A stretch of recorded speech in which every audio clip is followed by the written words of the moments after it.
Two hearts that beat as one.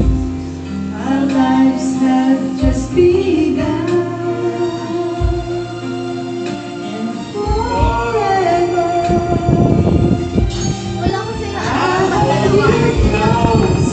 Hi, kissing pa pala si baby girl.